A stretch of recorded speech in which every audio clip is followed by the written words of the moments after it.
TI में gap जो है उन्हें पूरा करना है. We need to monitor all the new institutions that have been created, and we need a campaign. You know, the final thing that she underlines is that we need a campaign to ensure that the institutions which have come into existence, they actually end up doing what they are meant to do. And if we don't have a campaign, nothing will happen. So let's now turn to Vipul Mutkar.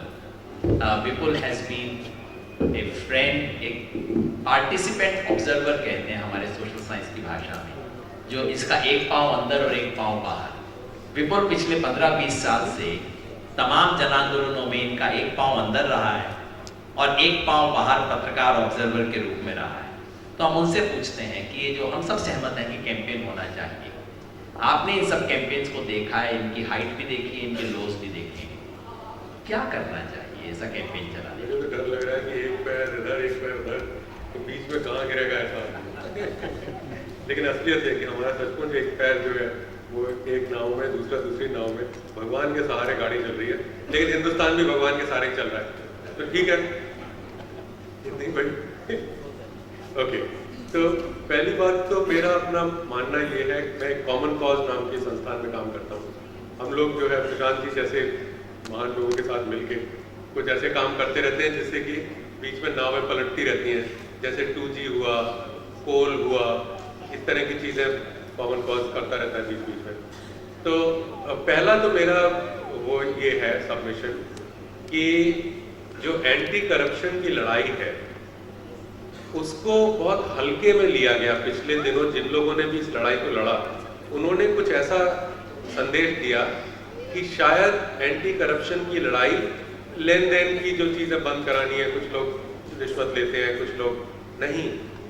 Anti corruption जो है वो पूरे विकास के साथ जुड़ा हुआ है, जिस तरह से इंस्टीट्यूशंस चलते हैं उसके साथ जुड़ा हुआ है, और जिस तरह से डेमोक्रेसी पूरा प्रजातंत्र भारत में चल रहा है और चलेगा, उसका एक बहुत बड़ा स्तंभ एंटी करप्शन की समझदारी है. और मैं इसमें पूरी तरह से कन्विंस्ड हूँ, इसमें कोई किसी प्रकार का शक मन में नहीं होना चाहिए कि डेमोक्रेसी बचेगी ही नहीं अगर एंटी करप्शन के इंस्टीट्यूशंस हमारे पास नहीं बचेंगे. और उनमें से हर एक इंस्टीट्यूशन को बचाने का एक अपना तरीका है. हर इंस्टीट्यूशन इस समय जैसे पानी में गिर रहा है, हर इंस्टीट्यूशन डूबने के गर्दन तक पानी में डूबा हुआ है, और अगर थोड़ा सा पानी और बढ़ा तो सारे इंस्टीट्यूशंस डूब जाएंगे. उसमें चाहे जुडिशरी हो, चाहे एडमिनिस्ट्रेशन हो, एडमिनिस्ट्रेटिव रिफॉर्म्स हमने नहीं किए, इलेक्टोरल रिफॉर्म्स हमने नहीं किए, इलेक्शंस की जो पूरी व्यवस्था है वो पूरी तरह से करप्शन के साथ में जुड़ी हुई है. इसी तरह से जो और छोटी छोटी चीज़ें हैं, चाहे वो प्रोसेसेस हो, तरह तरह की प्रक्रियाएं होती हैं, जैसे कि अपॉइंटमेंट्स होते हैं. हमें लगता है कि ठीक है, अच्छे भले आदमी आएंगे तो अच्छा काम करेंगे, खराब आदमी आएंगे तो खराब काम करेंगे. नहीं, लेकिन ऐसी व्यवस्था इंस्टीट्यूशंस में की जा सकती है कि खराब आदमियों को आने से रोका जा सके. तो उसमें ऐसे संस्थागत व्यवस्थाएं की जाएं जिससे कि खराब आदमी की एंट्री को रोका जा सके. तो क्या होंगे वो प्रोसेसेस, कौन से होंगे वो इंस्टीट्यूशंस? जैसे central vigilance commission. Now central vigilance commission वो कमीशन है जिसको सीबीआई नाम की महान संस्था रिपोर्ट करती है. तो सीबीआई के भी ऊपर वो बैठे हुए हैं, और उनके जिन लोगों की नियुक्ति हो रही है, वो ऐसा कैसे हो सकता है कि उनकी नियुक्ति ऐसे हो जाएगी? उनकी नियुक्ति के लिए बाकायदा बहुत सूक्ष्म तरीके से बहुत अच्छे नियम कानून होने चाहिए. खाली यही नहीं कि उसमें कौन कौन लोग होंगे, उसमें ये भी होना चाहिए कि जो लोग उस मीटिंग में बैठेंगे, उस मीटिंग में उनके पटल पे कौन सी चीजें रखी जाएंगी, उस व्यक्ति के बारे में कौन सी जानकारियां ऐसी होंगी जो रखी जाएंगी जिसके आधार पे वो ये निर्णय लेगा. और कॉमन कॉज में प्रशांत जी उसमें हमारे वकील हैं, उसमें जो अभी नई नियुक्तियां हुई हैं सेंट्रल विजिलेंस कमिश्नर की और विजिलेंस कमिश्नर की, उसको चुनौती दी है. तो इसमें खाली सीवीसी की बात नहीं है, इसमें जो जुडिशियल अपॉइंटमेंट्स भी है उसमें भी अगर इस तरह की बहुत अच्छी व्यवस्थाएं हो कि अपॉइंटमेंट्स किस तरह से होंगे, लोकपाल है, लोकायुक्ता है, पुलिस है, प्रेस काउंसिल ऑफ इंडिया है जो मीडिया काउंसिल बन सकती है, तो इन सब इंस्टीट्यूशंस को बचाने की जरूरत है। इसके अलावा इन इंस्टीट्यूशंस में नियुक्ति कैसे होगी, उतना ही इंपॉर्टेंट एक चीज है कि इन इंस्टीट्यूशंस में से लोगों को हटाया कैसे जा सकता है।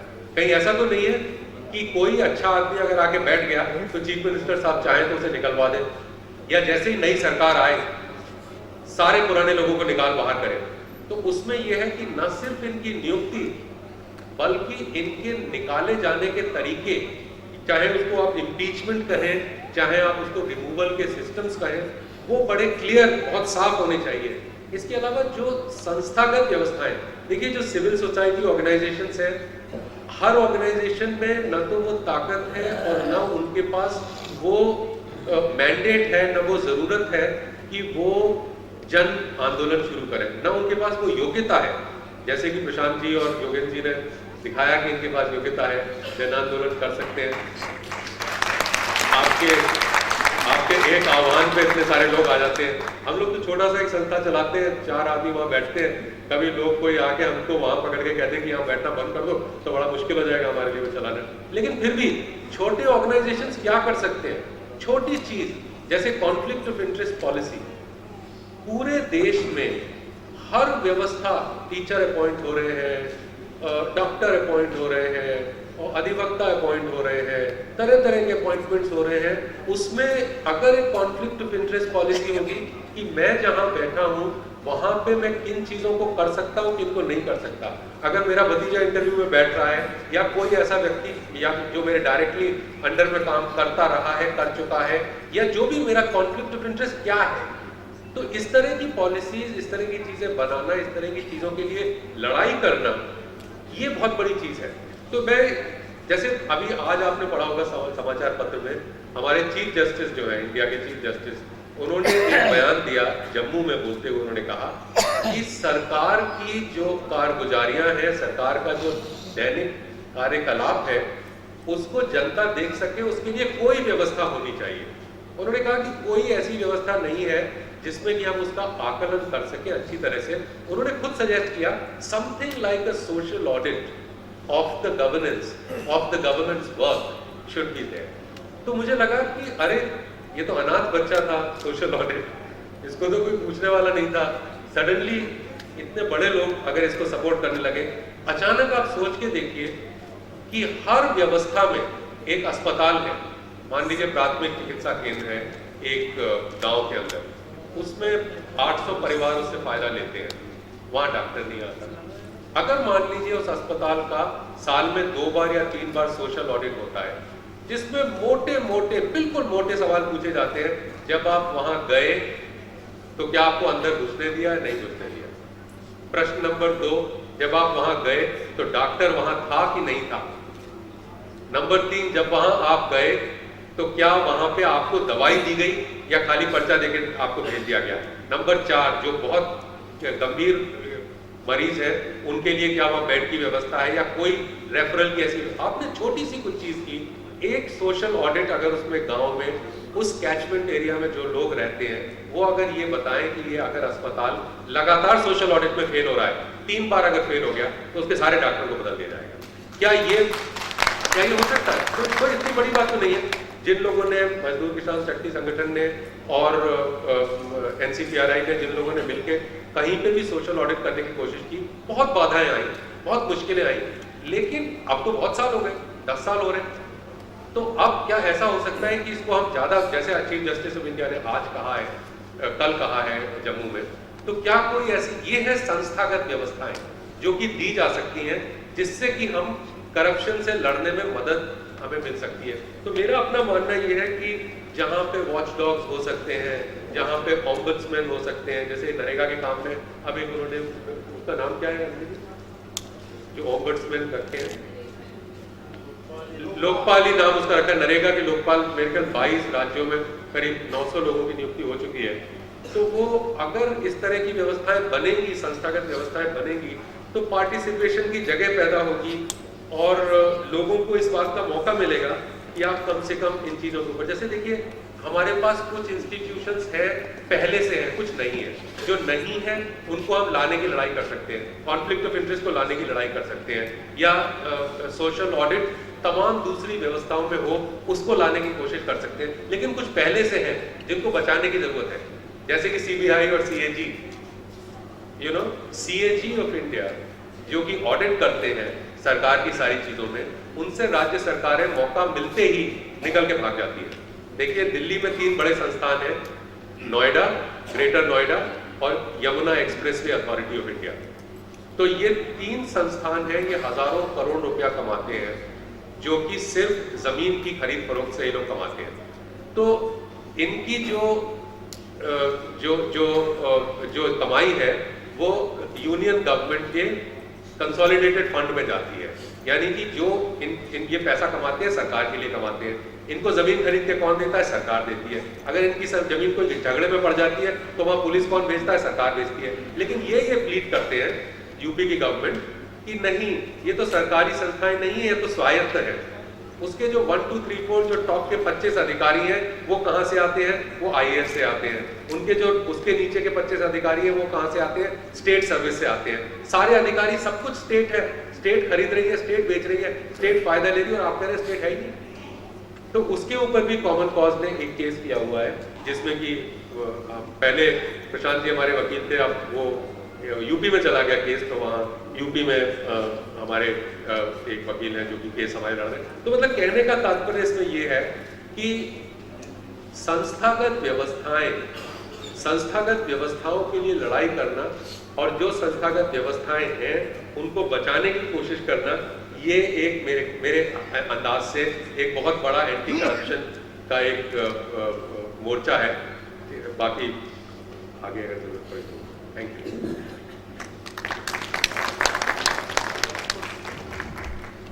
शुक्रिया। बिल्कुल, तो आप कह रहे हैं कि पिछले भ्रष्टाचार विरोधी आंदोलन की ये समझ बन गई थी कि भाई एक झटके से कुछ कर देंगे, बस एक चीज आ जाएगी जादू की पुड़िया और उससे सब कुछ चीजें अपने आप सुलझ जाएंगी।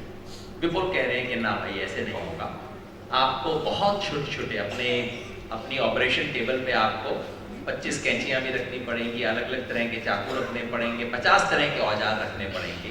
वो सब करेंगे तो आप भ्रष्टाचार से लड़ सकते हैं। किसी एक जादुई पुड़िया की तलाश मत कर दीजिए, और वो काम हमें सतत रूप से करना होगा। So in a sense the struggle against corruption is to be fought on multiple fronts simultaneously, and most of these are institutional struggles which we have to understand in nuances and prepare ourselves for. One of the things he mentioned is a very interesting thing, conflict of interest. हमारे देश में शायद बहुत ही कम institution है, 2-4 institution है जहाँ conflict of interest की policy है। मेरे को पता लगा राज्यसभा में है, राज्यसभा वालों को पता ही नहीं था कि उनकी ये पॉलिसी है। लोग उसमें जो उनको डिस्क्लोजर करते हैं वो नहीं करते। एग्जैक्टली, राज्यसभा में पॉलिसी है कि अगर राज्यसभा का कोई सदस्य कहीं से पैसा कमा रहा है तो उसको इसकी रिपोर्ट करनी है।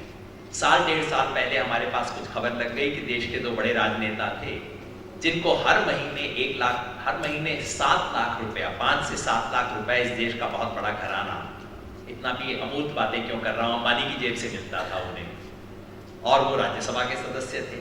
तो हमने चेक किया कि साहब ऐसा कुछ पता लगा, लोकसभा में तो इसके खिलाफ कोई नियम नहीं है, लेकिन राज्यसभा में नियम है, और कोई डिस्क्लोजर हुआ ही नहीं था। उनके पास वो रजिस्टर ही नहीं है जिसके अंदर ये डिस्क्लोज किया जा सके।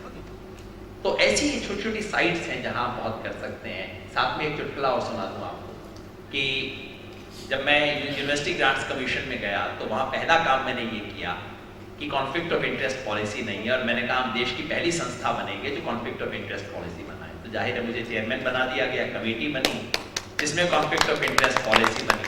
ताली नहीं, चुटकुला सुनिए। तो कॉन्फ्लिक्ट ऑफ इंटरेस्ट पॉलिसी बन गई, किसी को कोई मतलब नहीं था, पॉलिसी बन गई, किसी कागज के अंदर फाइल में चली गई, फाइल का पेट भर दिया गया। फिर उसके बाद सरकार को लगा कि मैं तो बहुत तंग कर रहा हूँ, ये कुछ पिछली सरकार की बात है, मोदी सरकार के सारे दुनिया के अवगुण मोदी सरकार के नहीं है। तो फिर सरकार को लगा कि मैं तो बहुत तंग कर रहा हूँ, तो इस आदमी को तो बाहर निकालो। तो फिर उन्होंने मुझे बाहर निकालने के लिए कॉन्फ्लिक्ट ऑफ इंटरेस्ट का सहारा दिया। ये असली चुटकुला है। हमारे बीच शांति भूषण जी भी हैं, एडमिरल रामदास हमारे पास आ गए हैं।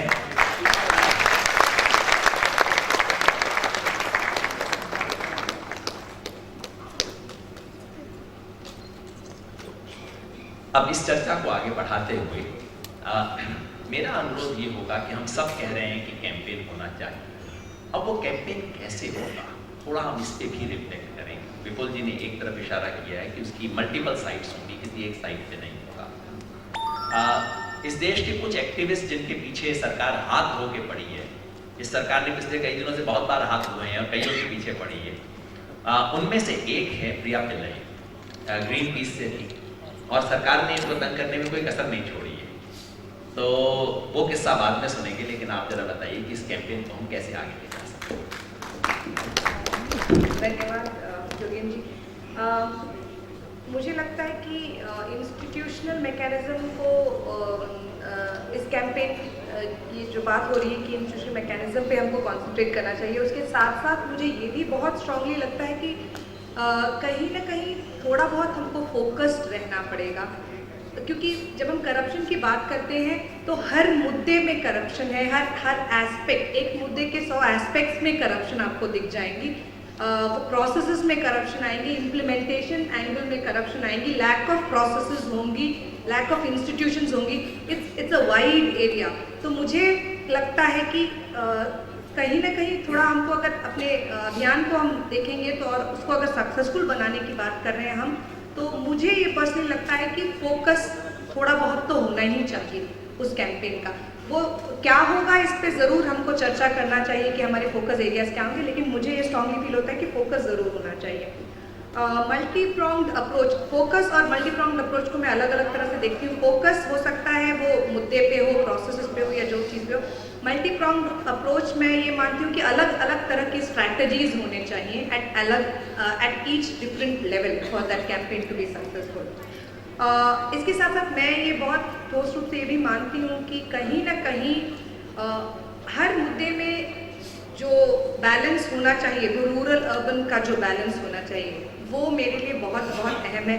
बहुत बार ये होता है कि हम एंटी करप्शन की बात करते हैं तो कहीं ना कहीं उसको ब्राइबरी और अर्बन स्पेस में बहुत ज़्यादा देखने की कोशिश करते हैं।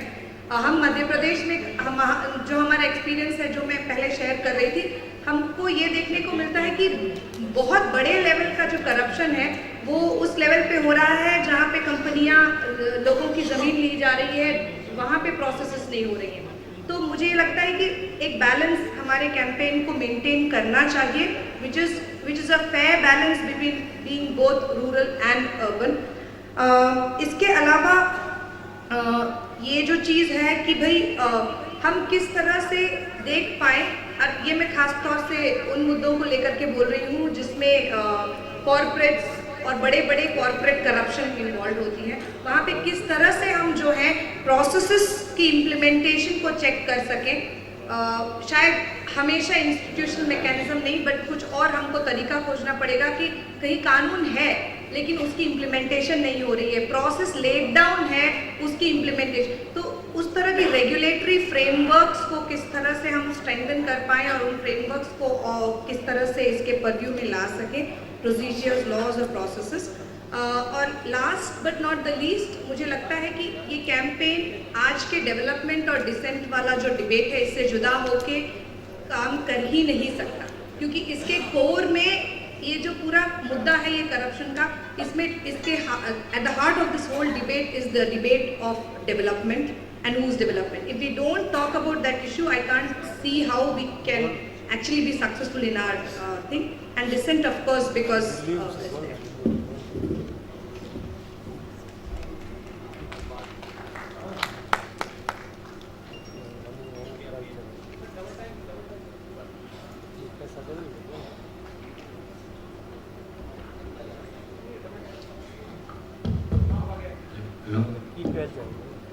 शुक्रिया जी।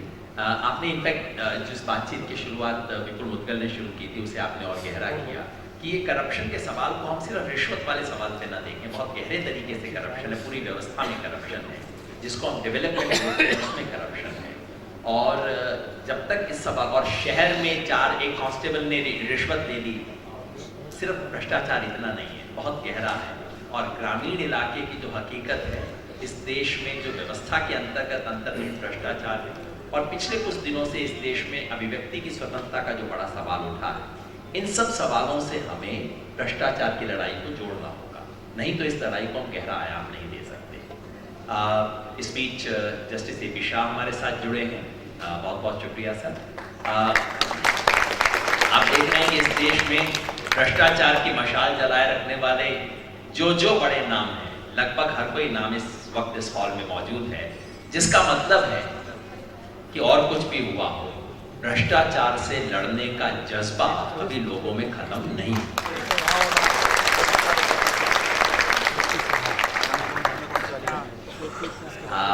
अब मैं रिक्वेस्ट करूंगा जस्टिस संतोष हेगड़े से that he would enlighten us on the campaign, our strategy and the way forward as he looks at it.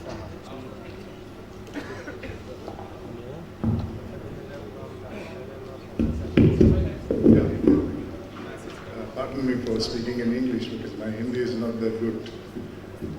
Well, I agree with the previous speakers that it should be a multi-pronged attack on corruption with this larger meaning of the word corruption.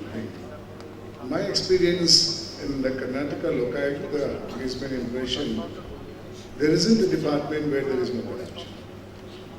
I always, when I interact with the students, they ask me the question, please tell me, sir, which department is clean? For them, my answer is what Gautam Buddha told the mother who lost her child. Please bring some mustard from a house where there has been no death. I don't find any department in Karnataka, I can speak only about Karnataka, which is free from corruption. In this background, apart from having a good ombudsman system in the state as well as in the union, we have many other we followed. My experience is that we live in a society today which respects wealth and power. It has no respect for honesty. They keep saying, oh, useless chap, he doesn't eat, he doesn't allow anybody else to eat also. This is the mindset of the society in which we live. So we have to change that mindset. Well, I have seen when I was a young person in Mangalore, I'm now 76, if there was a person who was suspected to be corrupt in the family group, there was totally, the communication is cut off with the person. If there was a function in his house, people never used to go there, nor would they invite that person to come to the family functions and all. That was the attitude the society had at that point of time and the anger it had against corruption. I think we got to bring back that society. To bring back that society, we've got to now think of two of the most important values. One is contentment in life, that is tripti, we call it in vernacular. The other is humanism. If these two values are reinculcated to the people in the society, I think it will make a tremendous amount of difference. I'll tell you what has happened is, take for example Karnataka Lokayukta. About a year and a half back, Mr. Bhaskar Rao, Justice Bhaskar Rao was appointed as the Lokayukta Karnataka. A month before he was appointed, his name was notified, the High Court Bar Association of Karnataka passed a resolution using the word, this person is outright corrupt. Don't bring him to Karnataka Lokayukta. And that resolution was taken personally by the President of the Bar Association and given to the Chief Minister of Karnataka. Now the coalition, if you may call it, which is there to select a Lokayukta in Karnataka, consists of the Chief Minister, Leader of the Opposition, Speaker of the House, Chairman of the Assembly, and the Chief Justice of the High Court. Now, with this resolution in front of them, they chose this person to become the Lokayukta. And most of you must have read what he did as a Lokayukta, getting a room for his son next to his own room, utilizing the infrastructure of the Lokayukta system and misusing it, not for corruption, but for extortion of money. Now, the SIT appointed as an investigator and filed a charge sheet against about 7 people, including Bhaskar Rao's son. Just yesterday, I saw a news item that the SIT has sought permission from the governor to prosecute Mr. Bhaskar Rao also. If that is done, I think it will be a wonderful thing to happen.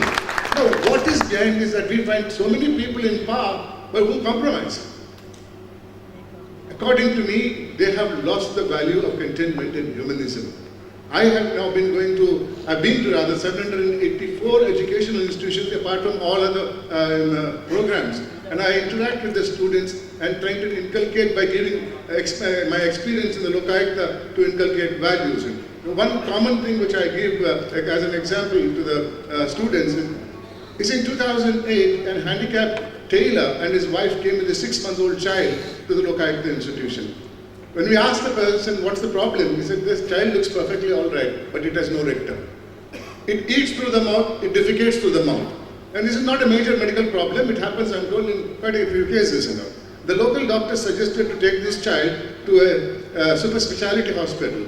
He took the child to a government medical college hospital where the pediatric surgeon examines the child and says, I will get it done, no problem, but you have to pay little money. That little money was not expenses but bribe. Husband and wife gave all the money they had and put it in his table. The man counted the money and says, for this money, I'll make a hole near the rib cage so that the fecal matters can keep going out from there. Just imagine, here is a person who wanted to be educated, God gave him that opportunity, he becomes a doctor, he becomes a pediatric surgeon and goes to the government hospital where only poor people go, at least in Karnataka today and all.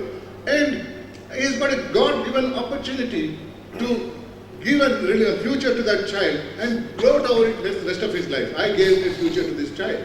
No, the greed in him did not allow him to give relief. It is his duty, he's not doing any charity there and all. So in this background, I think we got to have a campaign along with the other recommendations made to change the social thinking, to bring out a society which will boycott the corrupt, because that is a better punishment than the imprisonment. Because when you boycott the corrupt, his family also gets thrown out into the thing. So it is not a days, years and decades program. It must be there for another 10 years, 12 years, let it go on. But let us try to bring a society which will definitely boycott the corrupt and never ever join hands with the corrupt. Then everything will be all right according to me. It's a difficult process. I think you may have to bring in the Dharma Gurus also into it and all in their processing so that these two values are inculcated in their followers in the thing and all. This is my suggestion. I do agree the Ombudsman's position must be there, a good selection must be there, and at various stages that Ombudsman-like person must be there. But where do you bring these persons? Karnataka Lokayukta is the example of it.